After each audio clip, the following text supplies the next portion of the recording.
In at number 10, we have the Casteroides, and most people probably wouldn't consider this a great underwater tame, but when you think of it, it kind of does make sense considering that this is a beaver, and it actually is pretty good underwater. Although if you're not really a fan of this creature, just pretend I'm talking about the carb enemies here, as that is another great creature at this early stage of the game, albeit the carb enemies you can unlock at an earlier stage in terms of its saddle level compared to the Casteroides, but the Casteroides has a smithy as its saddle, so if you're going into deep depths of the ocean you can repair some stuff, which is nice. I wouldn't really usually take them that far, but I have before, and it works as long as you have a good enough melee weapon on yourself to actually deal that damage, because they don't really deal a very high amount of damage compared to some of the other creatures on this list, but they definitely are a great shout in, again, those early to mid game stages of the game when there really just isn't anything better or more accessible, because getting to the ocean can be a pretty scary thing and daunting, especially for new players, although it could also be a very exciting thing. You just get in there and you tame something like a Megalodon instantly, but you know, it just kind of depends what type of player you are, really. Next up, we have the Beelzebufo, and another creature which you would kind of expect to be great in the water, but some people may not see instantly as just, oh yeah, this is a great underwater tame, and actually the main use for this creature isn't its swimming, but I personally think that it does really excel in this category, considering it is a very fast and agile swimmer. Again, damage is something which it just can't do. It just can't really do any kind of damage. If underwater insects were a thing though, it would be amazing. Not like it can't do any damage though, it definitely can inflict something, and it can work efficiently in those scenarios, but it's mainly just for getting from A to B, and they're just so quick and agile in the water, you really can't take them out of this list, as sometimes you want a creature which can deal loads of damage, but they tend to be a lot slower than the creatures which are just really speedy and can't do a lot of damage, and it depends what you need for any scenario. If I'm just traveling around the ocean, I may take one of these things as they're small, very easily portable. I know cryos exist, so pretty much every creature is portable, but this one especially because it can fit through any kind of dino gate, and it's really small, and it's really quick and surprisingly efficient underwater. Next up, we've got the Spino, and this definitely is a very underrated creature in my opinion for underwater travel, as you probably wouldn't think of using one, but if you ever do use one of these things for underwater travel, you realise how good they are. They're fast, they're agile, they have that hydration buff, which really does play a huge part in these creatures being great underwater, as that is a buff which makes their damage just so much more effective. Like on land, yeah, they deal loads of damage and they're a great carnivore even for bosses, but you take that into the water and it's buffed even more. It's just an insane ability to have. Not sure if they have oxygen, because I think they didn't used to and now they do, but I'm pretty sure the drain is just so slow, it's not going to affect you either way, and you're going to be totally fine with that drain, no issues whatsoever. Either way, every time I've used a Spino underwater, you can see it kind of being used here, that oxygen has not been an issue. And if you did want to do the underwater caves with these things on a map like the island, it could be a great shout, as it can easily kill things like Moses and Plesios and those kind of creatures, and also Dunkleostises as well, which can be a little bit of a pain because they're quite armored, but it will shred through them easily and quickly, and it's really an efficient creature in underwater scenarios, but the only real downside is its size.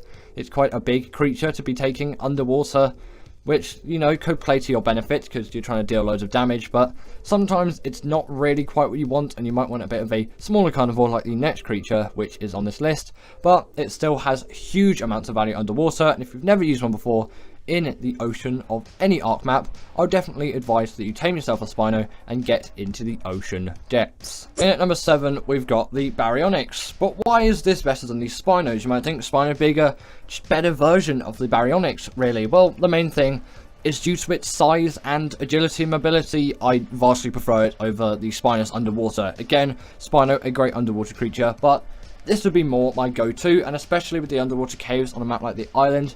And ASA is a great example here because it only really has the island. I know Svartalfheim is there as well, but most people are just playing the island. The Baryonyx is a great shout, and it is so convenient for getting down there, and especially considering it has a special ability as well, which underwater doesn't work on land, but if you right click on your mouse, it will do a spin attack, and it can stun creatures up to the size of a Megalodon, making it a very great creature for combat underwater as well, because it deals a significant amount of damage and actually has a pretty high health stat. And again, with that mobility, they're very useful underwater, and the fact that you can stun a creature like the Megalodon, nothing bigger, obviously Moses and Plesios, that's not going to happen, but like, it's just such a cool and nice little ability to have, which really gives you a kind of a blanket of protection underwater, as you can quickly get away from any threats that are megalodon sized or smaller if need be. Next up, we've got the Ichthyosaurus, and it did really have to be on this list at some point, didn't it? When you think of this as pretty much one of the best creatures for getting around the ocean biome in Ark, it's just one of those creatures which is fantastic, amazing, and I don't know, this creature, there's just so much about it which makes it very appealing, especially for your first like proper underwater tame, Casteroides, Carbenemes aside, as they're passive tame and they often don't spawn in the ocean depths. I'm pretty sure they don't even spawn, but they spawn, well, they do spawn, but they don't spawn in the depths of the ocean. They spawn on coastlines, and if you just get a little bit of, I think even normal meat works, and go up to it and just passive feed them, just gradually, especially because you've got taming tracker now, you can just chuck that on after you put the first meat of meat into them, and then you can just track them, and then whenever you're ready to put that second piece of meat in, then go for it, put that next piece of meat in, and just keep doing that, and then you've got yourself one of these things. Just park it in one of Ark's many bays, which you'll find, and then craft yourself a saddle, and get out there into the ocean, and it really is a huge gateway into the water, and you can always take it out to the surface here like I'm doing, because I didn't even know this thing was pink, but now I do. Lovely pink coloured Ichthyosaurus. In at number 5, we've got the Moser, and this creature definitely did have to be on this list, and especially with X-Mosers, it's just an even better creature now. It's just, man, the Moser is one of the most hard-hitting ocean creatures, and it does have a platform saddle as well, although I don't really find that to be the most useful out there, because, you know, I don't really need an underwater base. I can always just build in any underwater caves if I need one, and I don't need a mobile base on the back of a mosasaur. So I never really used that platform saddle, and also I always find my platform saddles on creatures like Mosers and Titanosaurs and Brontos, and sometimes even Quetzals when you build a base on the back of them, that you just really can't see anything, and I like to be able to see a lot around me. But X-Mosers on Gen 1, you can really get so much use out of the Mosasaurus, and they just deal so much damage, and great for the Moda boss fight on that map too, but just great for killing anything underwater if that's your thing. Next up, we have got the Megalodon, and I think that this creature definitely does have to be put on the list here for great ocean creatures, as it is a ridiculously easy tame to tame on underwater, on any map, on underwater, in an underwater scenario, on any map. These things are so easy, especially X-Megalodons. I know this is slightly harder to tame, and it's on the Gen 1 ocean, so there's a lot more eels around, but still, if you have Gen 1, go for an X-Megalodon on that map. You will not be unhappy with that tame, because they're so easy, even on any map, just no matter the map. Yes, X1's a little bit harder. They're just so easy to tame. Again, quite a good introduction after you tame yourself an Ichthyosaurus. Get yourself a harpoon launcher, get yourself some trank harpoon thingy majigs, or you can even just use a crossbow and trank arrows if you want as well. Harpoon launcher is the kind of more, you know, utilized one in my opinion. It makes it slightly easier, although crossbows work fine. And you have your creature which can deal a huge amount of bleed damage, which is really great, and it deals so much damage for how easy it is to tame compared to a creature like the Moser. In at number 3, we have the Shadowmane, and this creature is just so great in the water, and again, you might not expect it to be, but considering its damage and that hydration buff shared with the Spino, it's just an even more buff underwater creature, and what makes it better than the Spino is it is smaller and more agile, which really does benefit it in any underwater scenarios. You can get out anywhere really quickly, and again, really portable, and you might just be using this mount to generally travel around the map, whereas with a Spino, you might only be using that for underwater stuff, and then you take it onto the surface, you have a different creature, like a Thyla is quite a common one. If you take the Thyla underwater, well, you can, but if it was really good underwater, then that would be a huge benefit, but the Shadowmane is kind of replacing it there. Although the Thyla was never good in water, but you can see how good the Shadowmane is in water, and considering it is a lionfish lion and you tame it with fish, it does make sense that it'd be great underwater, but it really is a terrific underwater tame, and if you haven't already, definitely go out and tame yourself with Shadowmane and test it underwater. You will not be displeased with the results, apart from the actual taming method being a pain. In at number 2, we have the Basilosaurus, and the reason why this is on the list is pretty self-explanatory. It's quite easy water tame, again, being a passive tame. The only difficulty is getting rid of all of the mantas which are around it, but then afterwards you have a creature which is immune to eel and jellyfish, which is an insane feat to have, and no other creatures have it at the moment. The Phasasuchus will, but that's not being added until March, Sadly, it does have a depth limit, but that's not really the worst thing. And if you're on the island, you won't really encounter that when going into any of the caves, which is what it's really great for. Obviously, you will encounter that if you go right down to the depths, and on one of the entrances you will. But overall, it's not really that bad, and not really too much of an issue. And the fact that it's immune to electric eel stings and jellyfish and all of that is really a godsend. And it also makes oil, which is really nice, and it also makes a cute rainbow. But before we get into number one, I've just got a couple of honourable mentions. The Mega Chelon is a great one. The only reason why I didn't put it on this list is the tame method. Again, the Plesiosaur will be a great one. The Dunkleosteus, although not used too widely, is another pretty cool one as well. And that pretty sums it up. Let's get into number one. In at number one, we have the Bloodstalker. And ever since this thing came out on Gen 1, I have never used a different creature after I've tamed one of these things to use underwater. I will go on to Gen 1 or Gen 2, where you'll find Bloodstalkers, and then I'll tame them and transfer them across all of the maps which I'll be playing on Extinction at the moment. I know it doesn't have any water. I still have a Bloodstalker over though, because I like them as well just for general travel. Although, still a little bit rusty, but less rusty than I was in this B-roll, because this was about maybe a month or two ago, this B-roll in terms of age. I've improved a little bit since then, so I can actually kind of get around. But either way, they're just so agile and easy to control under the water, and they can glide across the top as well. So if you want to kind of evade danger, you kind of can by just skimming over the top of it, and it really isn't that bad. And then, as long as you're not just in the middle of the ocean with nothing else to grab onto, you can always just swing onto something if it becomes a little bit too dangerous and just get out of that situation. If you're in the middle of the ocean, at least these things do have a great damage stat and can pull some smaller creatures in as well to suck the life force out of them, and then that's actually kind of creepy. And they also do that to you if they get low enough health. Either way, really agile, really quick ocean mounts, and if you've ever used one in the ocean before, you just know how effective they are. And they're pretty much faster than everything else, which definitely plays to their benefit, as you can kind of get out of any danger whatsoever. Nothing which can come near you will do any significant damage to you, because you can just quickly zip away like that. If you haven't already, I really urge you to try this creature underwater, and afterwards, I'm sure you'll never go back. The top 10 Armoured Ark Tames. In at number 10 is the Carb Enemies, and this creature has very obvious armor, being a turtle, and also it does have damage reduction along with that armor as well, which most creatures on this list do actually have, which is a nice ability to have, and it's the benefits of having armor, obviously. And its tail is armored along with its back, where its legs are obviously exposed. And if you're taming one of these things, you always want to shoot for that point on its body, as the damage reduction and torpor reduction won't apply in those areas. Its head armor also does apply as armor as well, and I think the under of its belly does apply as well. Either way, this thing is a literal tank with loads and loads of armor all over it, and it is a great creature in the beginning stages of the game if you want to go out and farm those silica pearls and oil if you don't have beaver dams at the ready. But the oil part will still be extremely useful in the early game, as taming an underwater creature can be a bit of a drag. Although the Ichthyosaurus isn't too bad and will do a better job than this thing, you can just have this really early on to do all of your oil gathering, and it actually really isn't too slow in the water, although it is pretty slow on land.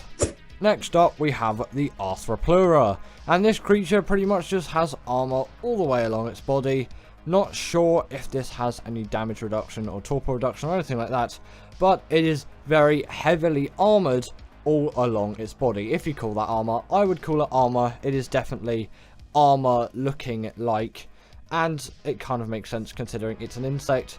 It's its exoskeleton, which does count as a form of armor. And in terms of this thing's use for the general PvP, not PvP, for the general PvE player, these things won't really be of much use to you. But for the general PvP player, these can be of extreme use, as they can destroy any type of structures, which is a great option for doing raids, as these things are a really sneaky creature, and they do a heck of a lot of damage when it comes to destroying structures. They can even destroy tech, which is an absolutely insane ability for a creature of this size to actually have. Now, the Gacha technically does have a lot of armor along its back, with those rocks literally sticking out from it, and it kind of is generally armored all over. Although it doesn't have the most armor of any creature, it has an extremely amazing use, which is the fact that the crystals on its back can give you a variety of resources, which you can choose in the options menu in its inventory. But also, if you give it snow owl pellets, it can give you absolutely insane OP loot, which you really don't want to miss out on. And albeit it has been nerfed since release, it is still a very OP option if you obviously have a snow owl and a gacha to go around, or even just a gacha to itself. And you can see this in action here, and you can even get gachas if you're really lucky to make you element dust, I think is what it's called, although that isn't as useful anymore now since Gen 2 released. And in at number 7 we have ourselves the Velonosaur, and in my opinion this is an armoured creature. You can kind of see its face is somewhat armoured, and on its back it's got all those spikes and things like that. I would count this as an armoured creature, but I'm not going to whack it up really high in case anyone gets too annoyed about this creature, as yes, I can say it isn't the most armoured creature out there, but it definitely is one which I think every Ark player should respect, as it has a great ability where it can fire its spines, I guess you could say, or spurs, whatever you really want to call them, and just shoot them into any target. And sadly it doesn't scale with melee damage, but if you level up your stamina, these things can absolutely pump these things in to any creature which you may want to be attacking. And also, with that, their stamina drain is one of the lowest in the game out of every creature. And I really think at some point you should give the Velonosaur a go, especially if you have Genesis Part 2 or Extinction, because they kind of spawn on those maps. And mainly on Gen 2 actually, as the Velonosaur is really a great creature. Just an upgraded version of the original creature, which I really like already. Now, we've got the Stegosaurus, and this thing has rider protection, so it's an armoured creature, and also with all of its armour plates all along it, it definitely fits the list very well. But why have I put this thing so high on the list? Comparatively, you would just think this is just your generic herbivore. Well, apart from just being your generic, pretty good herbivore actually, it is a great gatherer of berries, and of wood as well. Since the TLC 3 update, this thing is amazing at doing any kind of turret soaking, berry gathering, and wood gathering on top of that as well. And Microraptors can't seem to attack this thing, which is very much to your benefit, as Microraptors, yeah, no one really likes Microraptors. They are so annoying in like every case. But, you know, rider protection coming to the rescue here. But in terms of obviously their main abilities, they have 3 plate modes. The sharpen plate, that's going to deal the most damage, and also give you the capability to harvest bushes, as you can't do it in any of the other plate modes as far as I'm concerned. Then you got the heavy plate, which is good for wood gathering, and then you have also got, I can't remember what it's called now, you've got, it's something like the armored plate. Either way, it's what the other plate is. You've got the sharpened, heavy, yeah, I think it's the armored plate, and that plate is going to be great for turret soaking, as it's going to give it so much damage reduction, and it's actually insane how much damage reduction this thing actually has. Also, if I got the plate wrong, just list the name down below in the comments. I really do need to remind myself. In at number 5 is the Shadowmane, and you may think that this creature isn't armoured at all, but I did a little bit of research before this video to prove a statement which I was already going to say about this thing. When making this video, I was going to put this thing right in the middle, and the reason why I'm going to say it's an armoured tame is because it has natural armour, and it is called that in the game, so I'm counting it as armour. It has armour, and the game recognises this, and it is actually where its saddle slot would be, as this creature doesn't have a saddle, but it does have natural armour, and the Wyvern doesn't have natural armour. I was going to put that thing on the list, but, you know, maybe not. The Shadowmane is definitely a lot more deserving of the title of an armoured creature anyway, and it has a wealth of great abilities like you've seen there. Its mobility is insane. Also in the water it is great as well. It does a lot of damage, it's great impacts, it's great for boss fights. Its only real downside being the fact that its taming method is one of the most annoying in the game in my opinion, and I really struggle with it every single time. Anyone else, comment down below if you struggle with some Shadowmane taming. Now, the Rhinoganatha is one of the most recent additions to Ark, and you can just see how much armor this thing has all over its body, and it is a really great creature. But also, considering it's an insect, it kind of makes sense. Basically, every insect in the game is armored. If you didn't know already, the Rhinoganatha spawns on the island and also the Lost Island, and in the old version of Ark, it is actually extremely rare where a tool like Dino Creature Finder Deluxe, sorry, can't even read the title of the mod. That is a great option if you can't find it and you're on PC, but if you don't have access to that mod, always just raise your dino count or use the command destroy wild dinos, as this is really going to work to your advantage. The destroy wild dinos command is essentially just going to destroy every wild dino on the map. Pretty self-explanatory. There's another command which is very similar to this, which will also get rid of your tame creatures too, but you'll probably be doing this on a single player world of yours, because you won't be able to do this on servers unless you're actually running that server, and you know, you've got to make sure no one's taming anything at that time. Yeah, that can cause annoyance, but on single player, you're not going to want to kill your own tames. To tame one though, speaking of taming, you want to kill a male Rhino Ganatha and get the pheromone, like we've seen there. Get those resources, which were just on screen. Get yourself a Bronto. Those resources aren't necessary to tame it, but they are only necessary for 100%. Then essentially you'll need to net gun it or trap it. Net gunning is way easier. Then pull out your magnifying glass, or you can obviously use the awesome spyglass, which is what I'm using here. Makes it significantly easier, and then you just want to really damage this thing as much as you can, literally on the brink of death, as long as there isn't any danger around, which could just quickly kill this thing off, as then otherwise you're going to have to find yourself another female Rhino Ganatha, which really isn't going to be something which you can want. And obviously during that process of it being trapped, you can obviously lower its health even more just to keep it down there. Then feed the pheromone to your creature, and then after a short amount of time for the net gun, I think it's only 30 seconds, and in the trap, I don't know, just let it out of the trap, I guess. It will impregnate your dino, then that dino will roll over, but during that stage there, you can use all those resources to get 100% effectiveness. Then this creature's going to pop out of your tame, and you're going to have yourself a Rhino Ganatha. Pretty cool method, actually. In at number 3 is the Anki, and I'm going to put the Dodic in this position as well, as I think those two creatures really deserve to be in the number 3 spot. Not quite as good as the creatures in at 2 and 1, but still an insanely insane creature. Don't know why I did the same word twice there, but these creatures are great harvesters of stone, flint, and obviously metal. The Anki being the more popular of the two, which is why I've done B-roll of it, because it's going to gather berries. It's not going to, actually it can gather berries, but it's going to gather yourself that metal and all of that flint, which is pretty much, it is just essential in the Ark game. And the Anki is going to gather you all of that stone. Still very useful if you want to make spark powder, which is essential in making gunpowder. And also stone is also a way of getting cementing paste if you have some chitin or keratin to hand too. And obviously stone structures are made out of it, so it is still a pretty essential part of the game too. But the Anki is obviously the more used creature, and you can tell it's an armor tame. Just look at this thing. It's got a lot of armor, and it definitely is one of those kind of Ark tanks which you'll see around. And a sort of surprising one considering its size, but it definitely is very worthy of the number 3 spot. Now, I know metal is a really useful thing, but I have to put the rock elemental in at number 2 for the best armor tames. This thing is literally a hunk of rocks. It is just all armor. This thing is literally plated with so much of the stuff, and it is an absolutely buff tank of a creature. And sorry about there being no saddle here. My character is just flying over it, if you haven't noticed already. But yeah, you know, I should have put a saddle on it. The benefits of force taming, I guess.